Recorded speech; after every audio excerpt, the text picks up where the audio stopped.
Hey, everybody, and welcome to the Blizzard Watch podcast. I'm Matt. I talk, and with me are two other people who talk.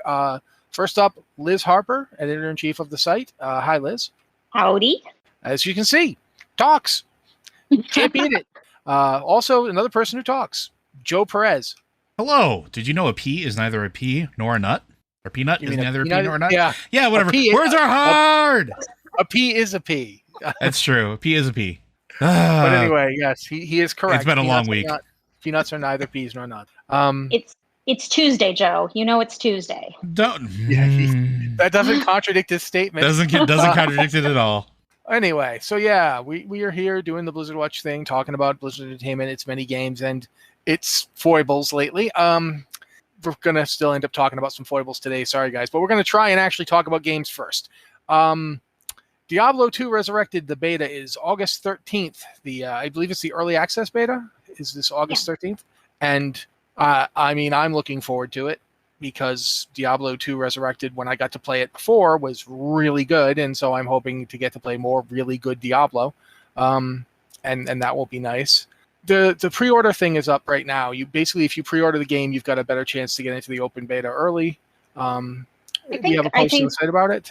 Yeah, I think 100% if you pre-order, you get into the early beta. Yeah, that's what they're saying on the website. So there you go, 100% chance. If you just want to get into that beta, pre-order the game. Like I said, when I played it, one of the things I noticed is that this is very much them trying to do right by the original game. Very little has changed. Graphics are, of course, much better. But the gameplay is more or less the same. They've made a few changes for console because you'll be using a controller instead of a mouse. But those changes are minimal. And they put in the stash from Diablo 3 because, let's face it, people just created their own stashes by creating a ton of alts they never played. And they're just skipping that. They're like, nope, you just have a stash. It's fine. So that's basically the only significant change I can think of is the stash. Everything else is like, no, pretty much the original game. The one thing we did talk about in staff chat, and I think Liz pointed this out, Liz P, that they're not going to be supporting TCP/IP direct connections, which is a thing that I think some people may be upset about, but it's what used to allow folks to directly connect to somebody else's computer without having to go over an internet service provider to a third-party server or centralized server location so that you can create private games and host them. But technology has moved to the point where that's generally not a good idea anymore. It's not exactly secure, and servers are good now, so they don't need to have that anymore. Yeah, I was going to say, I mean, TCP/IP, that was when you couldn't do stuff over the internet. And well, it's when most people were on dial-up. Yeah. So it was the proto server hosting back in the day. So yeah, I get that'd be an issue for some people who really just want the absolutely old school experience, but you can still play the original Diablo 2 if that's really what you want. You don't have to play the remaster. If you want to just do games like that, you still can. So yeah, I get it, but really doing that in 2021 would be like if you were like if Ford had to come out with a servicing guide to Edsels. We don't do that anymore. That's a deep cut. But you're right. You're absolutely right. But yeah, so I'm excited. You guys excited? Very much so, considering that Diablo 2 was the game that I physically burned through CDs because I played them so much and you needed to have the CD installed to run the game back then, to the point where I bought the game I think 4 times when it was out and killed I want to say 6 of the Logitech gaming mice, the first Logitech gaming mice. I think it was like the MX100 or something like that from back in the day. I'm excited. Yeah. I spent a lot of time in that game world. I'm really excited to be going back to playing in Amazon because I thought that was a really interesting gameplay style. And you could play in Diablo 2, you could play in Amazon with a bow or with a javelin. So you could instead of using a bow, like you use with Demon Hunters in D3 or with Rogues in Diablo 1, you could have a javelin and you just go around with kind of this spear-like thing, and you could get into melee and just be stab, which was kind of satisfying, but you could also go at range and throw your javelins like ammo. And I just thought that was interesting and fun to be able to go back and forth from melee to ranged and be kind of different depending on where you specialized. And yeah, we don't really have that anymore. Yeah, I miss some of those weird builds that you used to be able to do in Diablo 2 Yeah. as well. I remember we talked about this, I think, at one point in the podcast way back when, but like, I'm really excited to get to play a druid again in that format. Not that I'm not excited for like playing a druid in Diablo 4, but I have very fond memories of summoner builds. I have very fond memories of like werebear builds that I would absolutely love to play again because it was just unique for action RPG at the time. I mean, it was basically the granddaddy of action RPG, really. But I want to experience that again. I really do. Yeah, I do think that it's interesting to play this game now because design has gotten very different, and not always for the worse. I think some games do things that Diablo 2 did better than Diablo 2 did them. Torchlight, for example, does a lot of things Diablo 2 did, but it does them in a less punishing, grueling way. But I think I've compared it once to the Beatles. Like, whatever you feel about the action RPG field, like there were action RPGs before Diablo, and then there were ones after Diablo. The ones after Diablo are all like Diablo. Like, it doesn't matter how they differentiate themselves, and they all do differentiate themselves. The stamp of Diablo was placed over the genre. Before Diablo came out, action RPG could mean the Philips CD Link games. Oh God, you had to bring that up, didn't you? Yeah, yes, I did, just to hurt you. We're gonna bomb some batongos. Yeah, not good games. Go look them up sometime. But seriously, the field was just anything that you could call anything action RPG as long as it was an RPG that had some action elements in it. After Diablo, it was like you basically would just say like Diablo, and people would be like, oh, okay. Yeah, it really cemented like the isometric view. It really cemented a lot of the skill tree building, a lot of the action elements with how you attack and interface with spells, the looting system, and like even modern day, like you're pointed out, like it does have that stamp over the genre. There's games that have released within the last couple of years that are still pretty much Diablo 2 with a different skin. Yeah, like Path of Exile, Chaos Bane. Chaos Bane, absolutely Chaos Bane. The one that they put out for Darksiders. Yeah, which was a fantastic game, by the way. Oh yeah, it was very good. But it was Darksider Diablo. So at this point, though, I do want to move on to something else because one of the reasons that we're so glad Liz is here is because Liz plays Hearthstone regularly. And Joe and I don't. And that means every time someone asks a Hearthstone question, we kind of stare at each other for a while and go, So right now, I'm going to be getting some liquid to refresh myself, and Liz is going to be talking about Hearthstone. And we just give her free reign here. Liz, talk about whatever you want. Well, kind of the new thing in Hearthstone, we had a new expansion last week, United in Stormwind, which I think has been really cool and fun. It has lots of really weird cards. We did an article recently that talked about some of the just bizarre cards in United in Stormwind, and one of them, like there's a rogue card that you put it in your deck, and when you play the game, it makes it look like you aren't a rogue. Your opponent can't tell that you're a rogue. Your opponent thinks you're playing something else until you play a rogue card. And then it's like, oh, you're a rogue. And that's just so in character, but so just strange and bizarre in a card game. But kind of the big issue, the big controversy, I guess you'd say, in Hearthstone right now is Questline Cards. The expansion added quest lines, which are like a quest. You play it, and then you have to do certain things to complete it. But a quest line is you do a few things, and you complete this stage of the quest. And then you do a few more things, and you complete that stage of the quest. And then you do a few more things, and you complete this stage of the quest. And the rewards for each of these little quests get bigger and better. And the end reward can be something like, hey, this has totally won the game for you. That's it. I hope you had fun. And it has been, some of these have had a really interesting, not great effect on the game because they encourage a real OTK playstyle, one turn kill, where you can just not even engage with your opponent. You just focus on finishing your quest. And then when you finish your quest, it's like, okay, I press the I win button and I do 36 damage in a single round without setting up anything on the board or playing any combo. It's just I've completed my quest. Now I'm gonna. Yeah, heroes in Hearthstone only have 30 health, so you can do over 30 damage in a single round by completing your quest. And sometimes you can finish these quests pretty early. Not all of the quest lines are like this.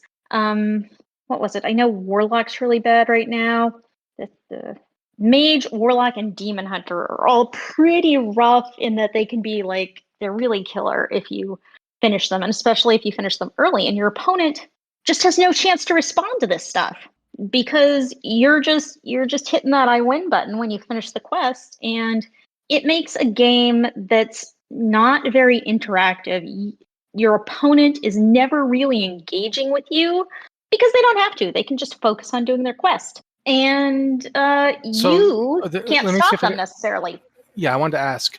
So basically, you'd be playing the game against someone, and they're doing things that don't make sense, that don't have anything to do with what you're doing, and then all of a sudden they just push a button and kill you.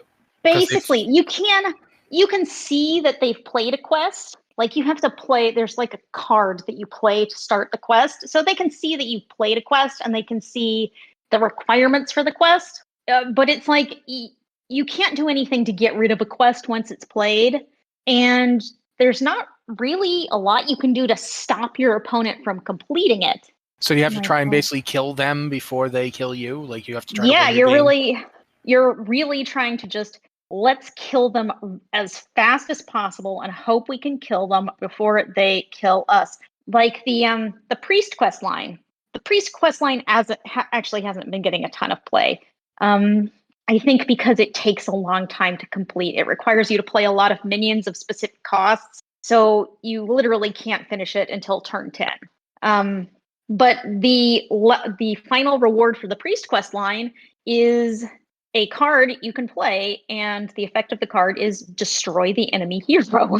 That's it. That's the effect. And the Warlock quest, which has been doing really, really well in the meta, is like you do damage to yourself. Warlock in Hearthstone is big on doing damage itself. They have kind of a life tap thing, and a lot of their cards will do damage to them.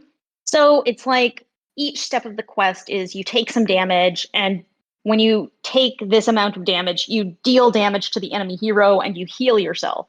And it's just each step is like take this much damage, then you, as a reward, you deal this much damage to the enemy hero and you heal yourself by this much. And then it's like take more damage, deal more damage to the enemy hero, take more damage.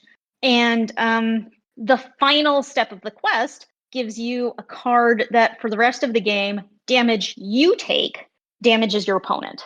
So you just wait until you get to that card, and like all along, you are you're doing damage to yourself, but the quest also gives you stuff to heal yourself. So you're not doing too bad. And then you get to and you can do this on like turn 5. You get this card down and it says any damage you do to yourself also damages the enemy hero, and you just slam down all of this self-damage stuff, which would usually be bad to play in large quantities, and it's just like bang, enemy dead. And it's like there's nothing you can't do much about that. You can't stop your opponent from playing cards that damage themselves. And Warlock has a hero power that damages themselves, so they can just zoom through this quest and wipe you out really fast, and you don't have many alternatives except to kill them faster than they kill you. And when you can complete a quest by turn 5 or 6, you don't have a lot of time to even respond. So a few of these quest chains have been a real difficult hurdle, and we think Hearthstone, the dev team, is going to do something about this because it's made the kind of the meta really weird that you you jump into a game and it's like, oh, I don't even know why I'm playing this game. Some people have called it solitaire because you play your quest and then you ignore your opponent and you just do your quest. That doesn't really sound like good emerging, engaging gameplay at all. I think that's the problem, is quest lines, when they were rolling out, sounded really neat. It's like, oh, you have this little thing that you kind of do on the side as you play, except it's become a thing that has replaced playing. You do the quest line and you skip all the stuff where you play with your opponent. And Phil wrote about this earlier today, and one of the things he pointed out is that Hearthstone doesn't have an ability for counterplay like you would do in Magic or Runeterra.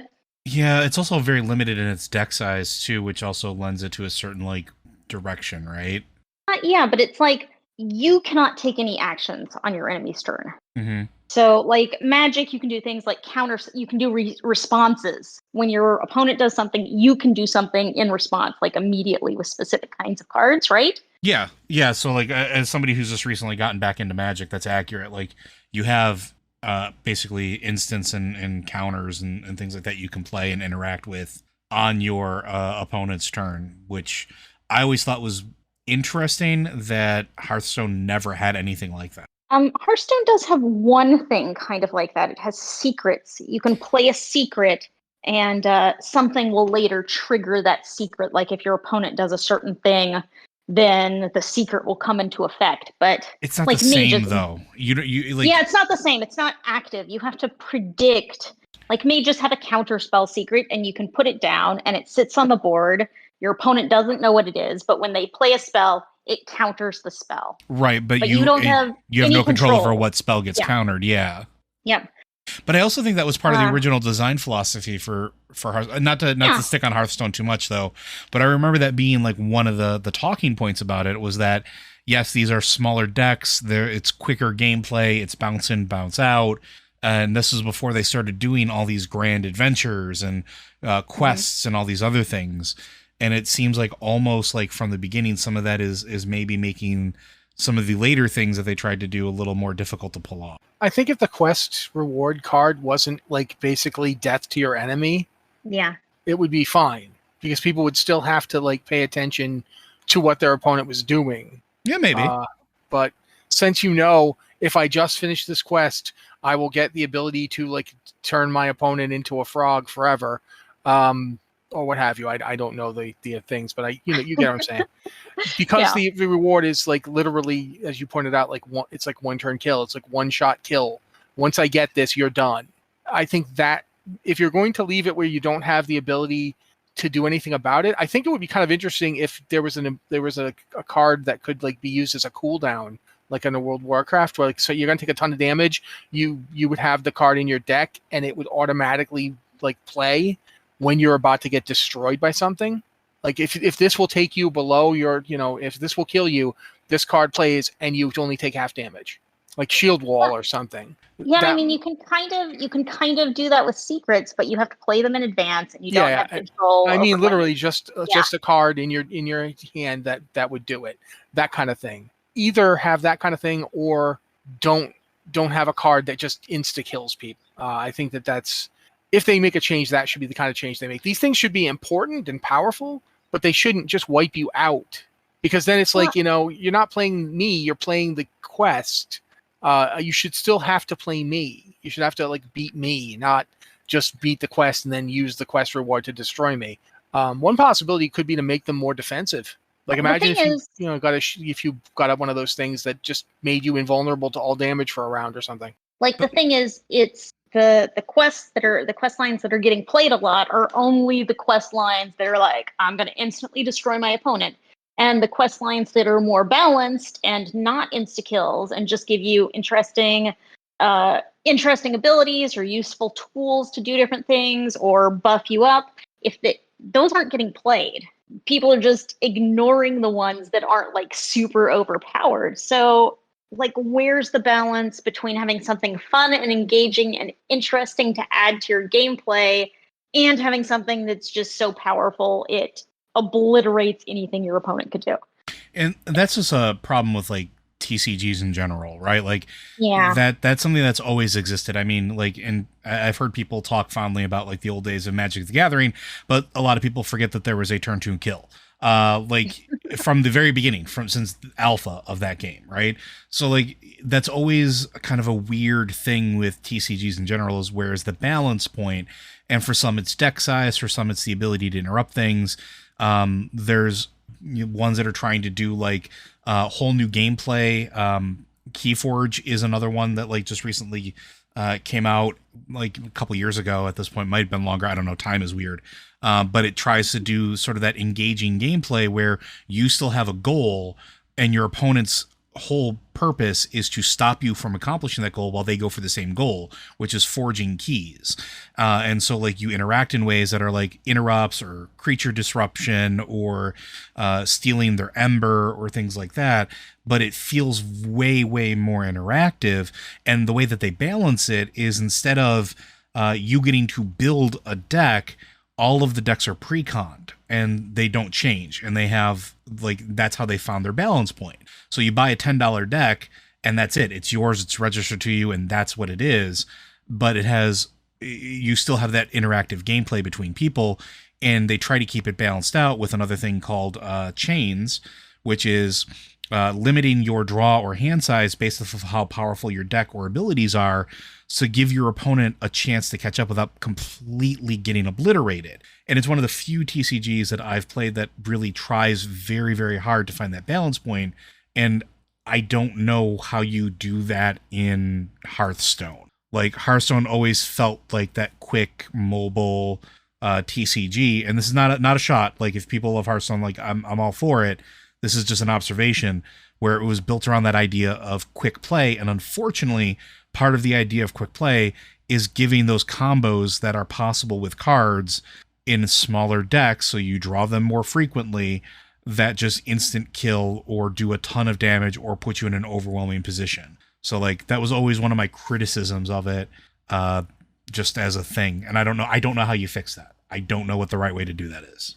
Really always felt from the beginning that Hearthstone needed some kind of reaction system where you can respond to your opponent's actions. And I mean, you're right, it wasn't designed that way. And they added these secrets that you can play as reactions, but not every class even has any secrets. Only certain classes have access to secrets.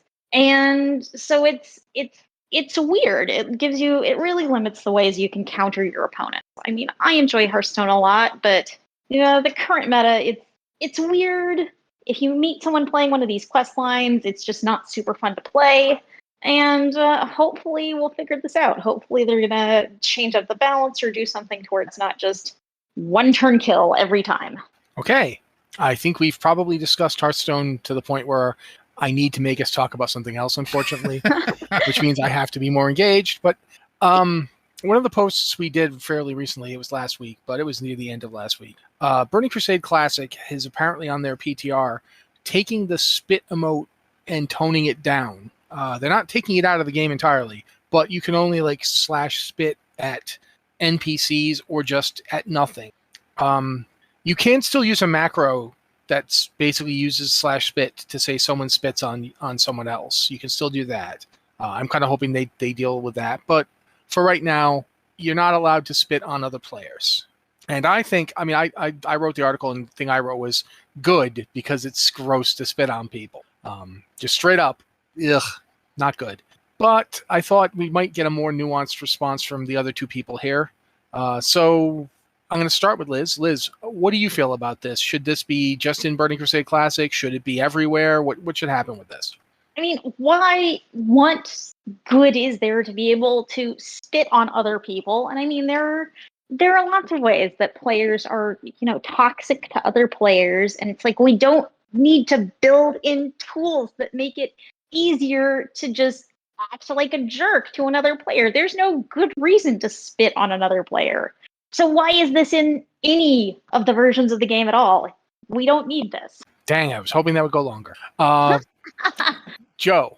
So this is one of those things where I think there's a whole series of emotes that never should have been in the game to begin with, but it was a holdover from them trying to add more RP aspects into it and whatever the case was. But like, there's like, I don't know, tons of emotes that I think even when they were implemented could have just been done without, like /rude. There's a lot of /rude emotes that I think had to be changed years ago. And still some that probably should be culled. Because they're really bad gestures still. And /spit probably should just be yanked. Who cares? Like, it's such it's not important to the game. It's not an important thing to have around. Just get rid of it. I'm glad they're doing something about it, because I mean, logging into a game and just having, I don't know, hypothetically speaking, 60 ghouls sitting around /spitting at you because you said something mean about somebody who controls their reigns. not exactly a great experience. Yeah, no, just get rid of it. Just be done. Yeah, I mean, I understand in some cases people will always come up with the edge case where it's justified. And I've even had experiences in the game. Like I remember going back to like original vanilla World of Warcraft. If you've ever done the Hunter quest chain for Lock and Rock, it is hard. It was really hard back in the day because a lot of times people were playing the game on computers that today we wouldn't even use to like heat things up. I mean, I remember I was playing on a Dell Inspiron, and my wife was playing on the first generation of iMac. Oh, the quest for Rock Dalar was awful. Yeah, so we were doing that quest, and you get to the part in Silithus, and a Horde guild was just there, and because they thought it was funny, they would attack the quest NPC, and thus cause my wife to fail the game. Yeah. And they did this like 20 times. Yeah. And then you had to wait for the respawn. You had to wait, and they wouldn't go away. I got really mad, and I probably did slash spit at them. Going back now again, like 16 years, I probably did. I'm positive I did slash root or something. I know I gestured at them. And part of that was to get them to flag for PvP because my guild was coming. But at the same time, yeah, I get that impulse is there, but it does more harm than good at this point. It's gotten to the point where it's just used in like massive targeted harassment campaigns, people slash spitting on other people just because they bought a store mount or something. There's ideological like crusades about this. It has outlived its usefulness if it ever had usefulness. And I again, while I accept that there are times where people will reach for it, I don't think it's worth having. That is my take on it. Plus, it's just gross. It is just gross to think about somebody spitting on you. It's ugh. I mean, I do not want to have that thought in my head. Quick aside, I remembered back in the days of vanilla, like emotes were a mistake from the very beginning. Let me just go ahead and say there was a thing where you could macro all of the emotes into the Rogue's Sinister Strike and crash your world server. Like, I remember that because people would do that back in the day. Emotes were a mistake. But yeah, that's all I got to say about that. Liz, do you have anything else that you want to add? The gaming community has grown increasingly toxic over the years, and part of that is because we have all of these easy communication tools, and it's just easier to be a jerk or to express an opinion without any fear of consequence. And we have these very toxic elements in the community. We don't need any extra tools that make it easier to just be mean to other players. And I mean, this is a tiny thing on the scale of bad things. This is a tiny thing, but it's like, it doesn't add anything to the gameplay. We don't need it. We don't need it. Okay. I think we're all pretty much in agreement. Yeah. Someday we'll actually talk about my theory on how a lot of toxicity in the World of Warcraft community is a backlash to the fact that the World of Warcraft community has also gotten a lot more diverse. And it started off fairly diverse compared to like what a lot of gaming communities before it were like. And I think that you see that with any community when there's more diversity, there's almost always a backlash of people who are like, oh, gatekeepy type garbage. But we don't have time for that because we're past the halfway mark and we haven't done a single email.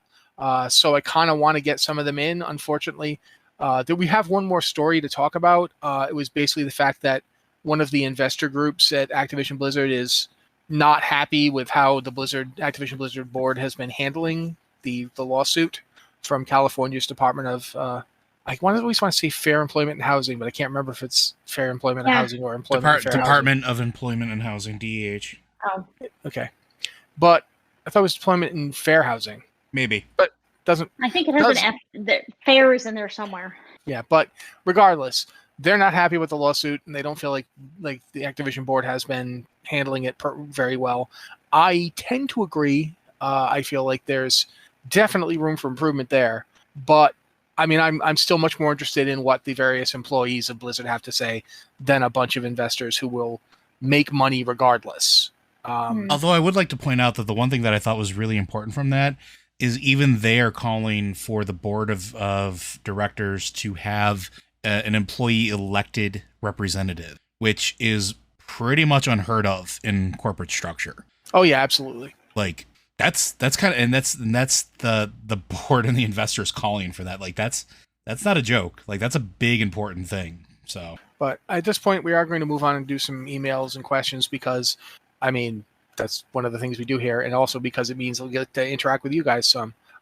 If you have a question for the show, you can email it to us at podcast@blizzardwatch.com and basically say it's for the show, or you can do that thing where you say, for any show, and then, Joe and I get tense with each other. But either way, we will look at it. If you want to use our Discord, we have 2 channels on Discord we look at for questions. One is the Patron Q and Podcast Questions channel, which we look at first because, quite frankly, the patrons keep the lights on, so we'd like to do that for them. The other question, if you're not a patron, though, we totally understand not everybody can be. We do also have the Q Questions channel, which we do look in for questions from time to time.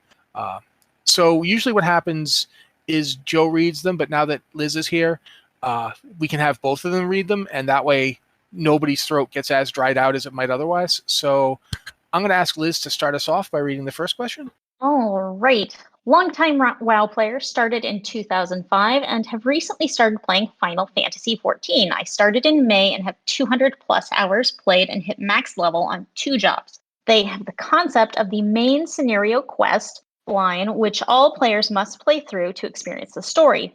Experience is adjusted so that if you just did the main quest line, main scenario quest, terminology, if you just did the main scenario quest with no side quests, you would hit max level.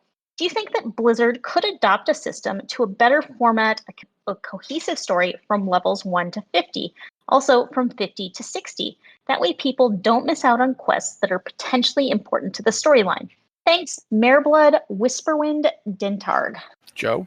They could, but WoW is a very different game than I think Final Fantasy XIV is in a lot of regards. WoW has always been a game of quest hubs and sort of exploring the area throughout it.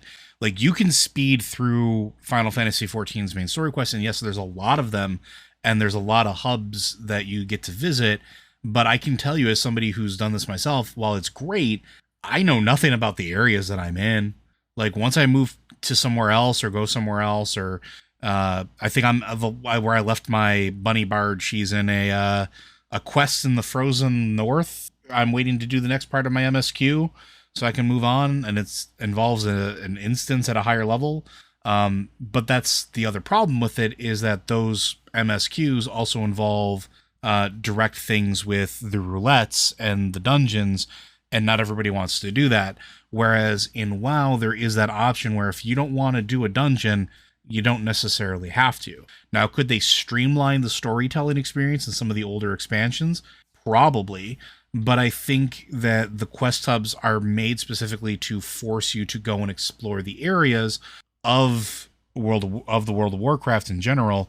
And some of the most interesting story bits happen in those side quests with those side NPCs. So could they do it? Yes. Will they do it? I don't know. And I don't know if there's a way that you could do it that doesn't sort of lose the feel of WoW questing. So, complicated way of saying yes, but I don't know. Okay, Liz, do you have anything to say? I kind of wonder if they're sort of doing this in their own way, and kind of like how we have a big Covenant quest line and how we have this big Patch 9.1 quest line that kind of everyone is progressing through, and you're all kind of moving through the same story. But it's just, that's not everything. It's not even how you level, because you can't get into the Covenant story until you're max level. Well, but the first time. No, you can't start the Covenant stuff. Even if you do Threads of Fate, you still have to do the Covenant story. You still have to do the go to these different places and help them thing before you can get into the main story. You have to level to 60 before you can do the main storyline. So even if you do that, but not with leveling, but to try and tell a coherent story. They've been doing these coherent storylines, which is maybe a little bit the same thing. I like it that they have this coherent narrative that we're all playing through. I think it does help the storytelling. Yeah, I mean, if you think back to like the last few expansions, they've all had variations on that, like the Legion Covenants, not Covenants, Order Halls. The Legion story was basically your class had its own campaign through the game. And Battle for Azeroth was much more, Horde and Alliance each had one. So I do think there's been some movement towards that sort of quest storytelling, but it definitely isn't the same kind of thing as what they do in Final Fantasy. And that's probably for the best for both games. Quite frankly, you don't necessarily want Final Fantasy to play just like World of Warcraft, and vice versa. You don't want WoW to just suddenly be a Final Fantasy clone. Let them do their storytelling in their own way. That would be that, but that's all I have to say on that one. So, Joe, if you don't mind reading the next one. Not at all. This one comes from our good friend Vertigree. Mechanic question for the Blizzard Watch podcast. To the exalted watchers, how does the weekly lockout work in the old raid content that is different sized versions? I've just been bamboozled by trying to switch difficulties of Heart of Fear and thought I'd ask the question of yourselves. That's actually really good because I think I actually forgot how that works on the older raids. It's different depending on different types of expansions, quite frankly. For instance, Heart of Fear is a Mists of Pandaria one. And in the middle of Mists of Pandaria, they changed the way raid difficulty worked on the last raid. To bump it to the way we see it now, where you have the different raid sizes. And they then changed it again for flex raiding. So there's, using Mists of Pandaria as an example, Mists of Pandaria was all still LFR, normal, and heroic, and those were the difficulties. There was no mythic until Siege of Orgrimmar, and mythic was introduced. They literally changed heroic to mythic. Normal became heroic. There still was LFR difficulty, and then there was like a flex difficulty they put in, and those lockouts are all saved. Like you can't do them. You can't just do Heart of Fear and then go to the Siege of Orgrimmar and try and do Siege of Orgrimmar the same way. The lockouts are differently saved. I'm pretty sure that the lockouts in Mists of Pandaria were all exclusive. I don't think you could do like you can do in Legion. If you do Legion, here's another example for Legion. If you want to go do Tomb of Sargeras and Legion, you can do it LFR, Flex, Normal. Flex, Heroic, and Mythic. You can do them all because Flex became Normal. You can do all of them in one run. You can just change. You can basically just change the difficulty. It will make you leave and go back because it starts the whole thing over. The lockouts are completely unique, but you can do all four of them. I have done this. I've done Tomb of Sargeras in all of them. I've done Antorus in all of them. That's still the case also for Battle for Azeroth raids, but Battle for Azeroth raids are not on the legacy loot system yet. So if you do the Battle for Azeroth loot raids, the loot drops the way it would if it was still a current raid. So you might get nothing because it's all personal loot. You might get nothing for clearing a Battle for Azeroth raid, but you can do it, and you can do them up to LFR, Normal, Heroic, and Mythic, all separated. You can do that in Legion, and you can do that in Battle for Azeroth. Going back, Mists of Pandaria was a big transitional one. Cataclysm, I believe the lockout system in Cataclysm, which was still at the time, it was I still think it was 10 and 25. I think Mists of Pandaria was the first one that tried to not do 10 and 25 anymore, but I might be wrong about that. No, I am wrong about this. Wrath, I'm pretty sure Wrath was the last time we had 10, 25, and then Normal and Heroic. So if you look at, say... Flexible raid tier was introduced in patch 5.4. Okay, so Mists of Pandaria. So before that, you had 10 and 25 man, and that's how it worked. And that's how Mists worked up until Siege of Orgrimmar. And I don't know if they backed it to other stuff. I'm pretty sure they still have Normal and Heroic for earlier Mist stuff. But going back to Wrath, everything depended on the raid. For instance, Ulduar, and Ulduar's been changed again because they did the time walking for Ulduar, and they totally jiggered around with it. So Ulduar is its own special beast where it's completely flexed out, and you basically just all the 10 and 25 man loot drops. And remember that Ulduar didn't have difficulties; it had hard modes on specific fights. Mm-hmm. So the way it used to be is you'd go in on 10 or 25.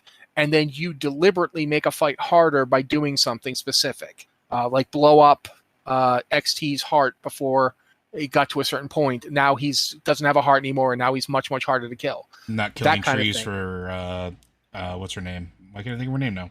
ENR. Yep. Or doing Hodir and just trying to get him down before the chest got hit, or the three of them, the three of the guys, you could do them in different orders, and they get harder depending on which guy you killed first. Mm-hmm. The Iron Council, I want to call them. Iron Council. There were various ways, or you could do like no lights Yogg Saron, where you didn't have the keepers help you at all. And the one for General Vizak's really, really annoying. But the point being, since there was no difficulty modes in Ulduar, it worked differently, and it works even more differently now because they've changed it for time walking. But the Trial of Crusader had 10-man and 25-man, and then it had normal and heroic for both. So there was 10 normal, 10 heroic and 25 normal dropped the same gear, and same level of gear, not the same gear, but the same eye level. And then the 25 heroic. So you had 3 tiers of gear and 4 different instances you could run, and you still can run. If you go do Trial of Crusader right now, you can run all 4. You could run 10-man normal, 10-man heroic, 25-man normal, and 25-man heroic. You can just keep resetting the dungeon and going back in. And that's what got preserved for Icecrown Citadel, and that's the lockouts for Icecrown Citadel.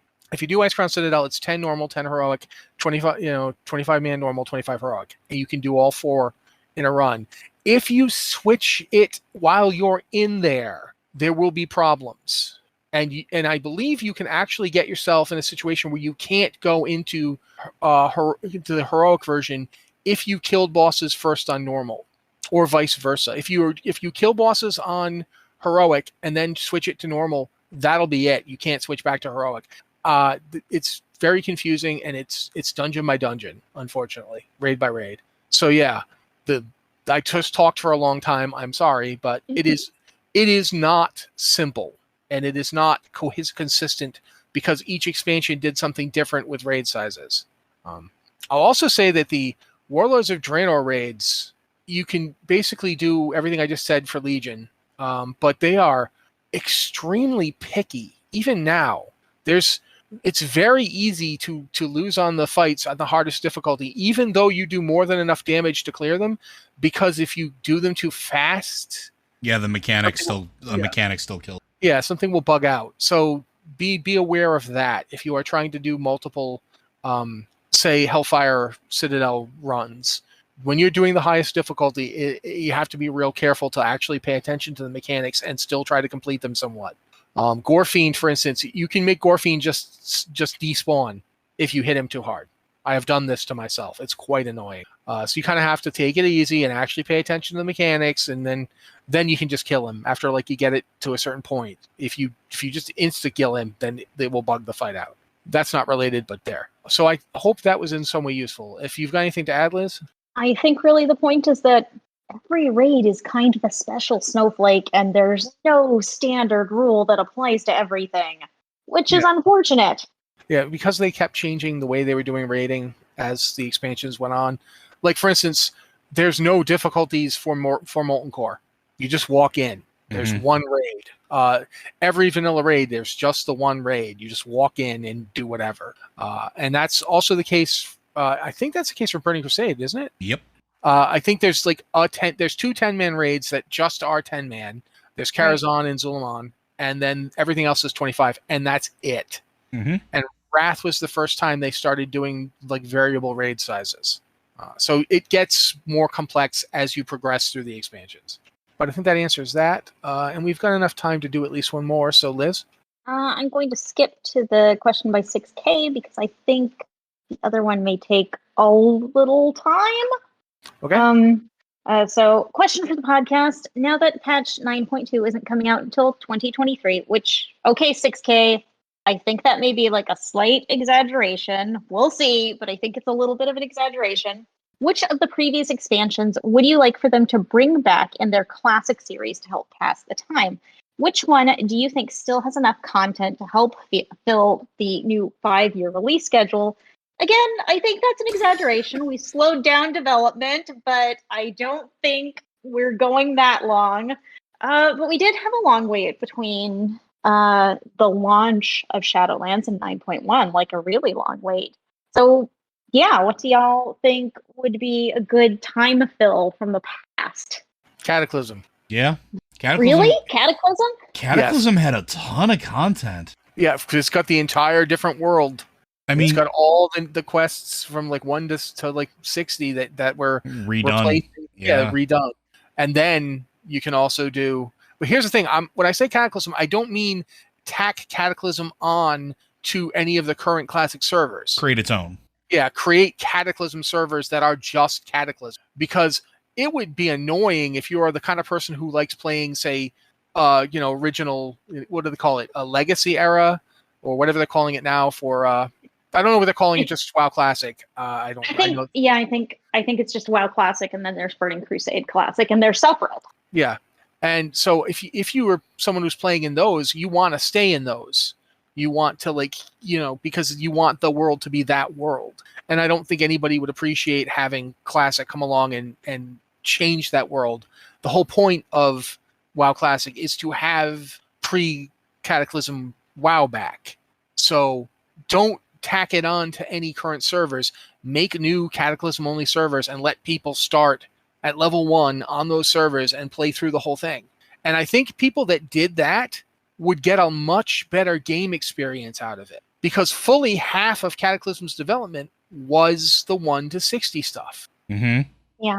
So that's my vote. There's a lot of content. There's a lot of stuff to do.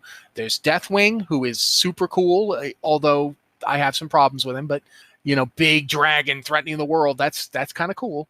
And you'd get to see him doing more stuff, because he does a lot of stuff to the world that you don't get to see if you were max level at the time. If you were max level and you went into Cataclysm, you missed half of Cataclysm. Cataclysm also added some really unique, fun quests. Okay, I'm not Cataclysm's biggest fan, but I have to admit, a lot of the old world stuff, the quest design, Blizzard's quest design has improved dramatically over the years. The difference between old world questing and Cataclysm questing is gigantic. And they took a lot of fun directions with quests. Like, you have the quest, The Day Deathwing Came, that was in Cataclysm, where you're basically participating in a story that's being told about how these guys fought off Deathwing and were super awesome, and it's just exaggerated and ridiculous and fun. So you have things like that you never saw in vanilla, in the original kind of questing thing. And the Wrathion introductory quests, where he's you're helping the little baby dragon egg. And there's the I want to say, I don't remember if Johnny Awesome, I'm pretty sure he was a Cataclysm quest. I think he was also, yeah. The Johnny Awesome quest line, if you're Horde and you don't play the Johnny Awesome quest line, you are depriving yourself of an amazing experience. Not just Johnny Awesome, but that whole thing surrounding it with that was a lot of tongue-in-cheek, adventurer type thing. I mean, including the Drowning Death Knight, because that was a thing that happened later on. Yeah, so there's a lot of Cataclysm that I think if players had gotten to see it at the time, they would have been like, woo, wow. One thing it did actually, too, that I think, in Mists of Pandaria, we got to see Garrosh unravel. But the stage for that was set in Cataclysm, and it was set in the Horde leveling experience. Yeah, it really was. And when you get to see there's a quest in not Thousand Needles, the one north of that of Thousand Needles. Oh bloody heck! Not Desolus, but the mountain, Stone Talon. The Stone Talon mountain quests that you do as Horde really do set up that how Garrosh has changed the Horde, and it's really something I felt like people would have gotten a lot out of if they'd seen it. Yeah, and I mean, I think it's one of those things where Cataclysm gets a bad rap, but I would love to see people experience it now, looking with what we know happened afterwards, go back and play it and see if they still feel the same way. The other one that I think would be a good candidate for the classic treatment is, I want to say, Mists of Pandaria. And I think it was very popular at the time, but I also think, and Red said this in chat and I agree, that it showcased a very conscientious effort of quest design and storytelling through zones in the game. And I think it started with, they really started getting a feel for that kind of in Wrath of the Lich King, but Mists is arguably where all of that sort of came to a head. And I think going back and experiencing that without just blowing through it is sort of a big thing. And yes, you can do that now in the leveling experience, but it feels different because everything is shifted, talents have moved around and stuff like that.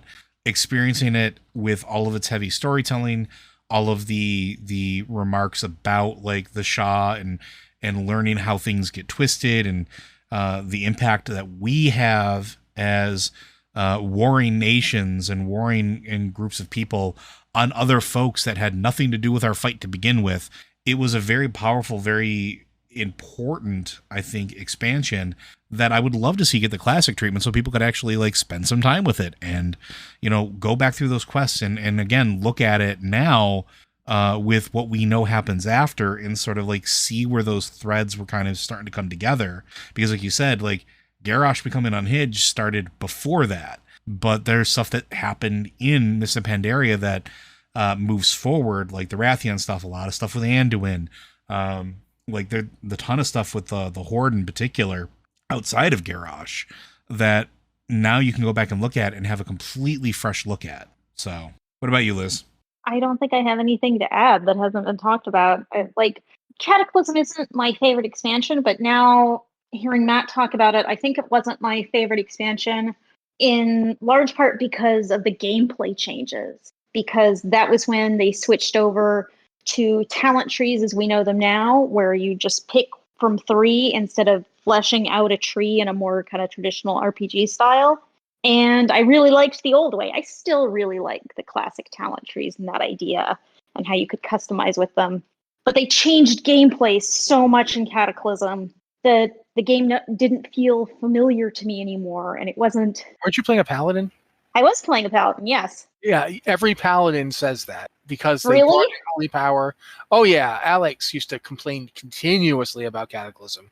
They brought in holy power. They made it like I remember he used to say, "What am I playing a rogue now?" I got combo points all of a sudden. And yeah, I think that is something like that's a real example of how specific changes to a class can really affect that class and make it feel different. I mean, it was also I think when they'd gotten rid of armor penetration in the previous expansion. And as a result, they had Colossus Smash, which kind of came in and replaced it for Warriors. And that changed Warriors so much that I remember spending I spent a great deal of time up until the end of Mists of Pandaria just writing articles that were essentially Colossus Smash has got to go because it's destroying the Fury rotation. It has to go. And when they changed it to not be what it was before, I was like, yes, that's, and so, yeah, I totally agree with you that I can see why you would feel that way. Yeah, I just wanted to say that. Paladins had it rough. I mean, I actually quit the game for a while in Cataclysm. I was like, okay, this has changed so much. I don't know what I'm doing. I don't know why I have this character. I don't know what this character is anymore. And it killed off a lot of the fun. So I took a break until Mist. But yeah, looking back and being more familiar with the class as it is now, which is still has a lot of similarities. Cataclysm had a lot of great storytelling, and the old world in particular had a lot of great new stories that a lot of us didn't experience at the time because we were already max level and continued instead of going back. All right. I think that's pretty much it, though. Joe? Yeah, I don't have anything else to add. If you want me to do the outro, or if there's anything else you want to say for final thoughts, let it fly now. That'll go after. Go do the thing. We tell people what they can do. That's fair.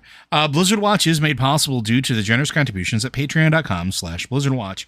Your continued support means this podcast site and community is able to thrive and grow. Blizzard Watch supporters enjoy exclusive benefits like early access to the podcast, better chance at having your question answered on our podcast or the queue, and an ads-free site experience. Thank you very much, Joe. Since he gave me the idea of the final thoughts thing that we do over on Lore Watch, I think it is a good thing to bring over here now that we've got 3 people again. So I'm going to ask you two, and we're going to start with Liz. If they decided to do the alternate expansion track idea, where they, instead of doing, say, Wrath of the Lich King, they did another expansion instead of Burning Crusade, after Burning Crusade Classic, what would you want it to be about? My gosh, you're asking me really hard questions here. But there are just so many options. There are so many different directions we could go off. And what if you had, like, Burning Crusade, you go from that straight into, like, Warlords of Draenor experience, and you go from our Draenor, the modern Draenor, and Outland, and then you went into, like, this alternate universe, and you did that very quickly, and you tied into this. That would be a really different experience, putting something like that back to back. But there's just so much out there. we could have gone from Burning Crusade into something that explored demons more and explored what's the word I'm going for? The place the demon souls go where they don't, what's the word? Mardoon or the Fell? The Twisting Nether? Twisting Nether, like kind of explore the origins of these demons and how all of this came to be, which we're kind of starting to get into now in Shadowlands, but there are all kinds of threads you could pull that would have been a good tie into Burning Crusade. Okay, Joe? Yeah, and I think Burning Crusade was really, I agree with Liz, is one of those points where like the game could have gone anywhere. And there was so much possibility, and we went from that to the Wrath of the Lich King, which wasn't necessarily a bad thing, but it wasn't the only option that they had available to them. We could have done more stuff with the Ethereals and learned more about Koresh. We could have done more stuff with the elves right then and there. We did so much with the trolls at that point, and why not do some stuff with the elves early on? We could have explored more of the Naga, which we really didn't do a whole lot with until Cataclysm, honestly. Like, they were there. They were always a threat, but it wasn't something that was fully explored, I mean, technically until Legion, or Battle for Azeroth, excuse me. Yeah. And even then, like, it was just little bits and pieces throughout that point. I mean, going after Queen Azshara would have been a really interesting direction to go. Like, yeah, we cleaned up Outland. We got all these allies back now. We can go back and clean things up. Man, these Naga are really annoying. Man, you know what? That's right. We forgot about Queen Azshara. She's right in our backyard. Like, literally, we have a major city that butts up against a place which is kind of a base of her power. Why don't we go deal with this? And that would have been interesting, too, instead of waiting until, you know, however many years, a decade later, to even consider going after her or dealing with her. And how would that have changed things? And I think I would have liked to have seen more of that, because again, I'm a stan for Queen Azshara. I think she's one of the best villains I've ever had, and I would have liked more of her from the very, very beginning, especially coming off of Burning Crusade, where you had all the stuff with Vosh and being sent to go help Illidan. That would have been great. Okay, cool. For me, it would have been the Emerald Dream. Mm-hmm. They were working on an Emerald Dream expansion, and then they just didn't do it. And I've always wondered why. I've always wanted to know what it could have been. I think in a lot of ways, the Emerald Dream is going to end up being a lot like the opposite of the Shadowlands, where it's like a place of life where we're going to go to multiple different realms within it and, you know, so forth. But I would have liked to have seen the version we would have got if they'd made it in 2009, 2010. But that's the show, guys. Thank you very much for being here with us as we do the Blizzard Watch thing. We're going to be back next week, and so we hope you're here with us.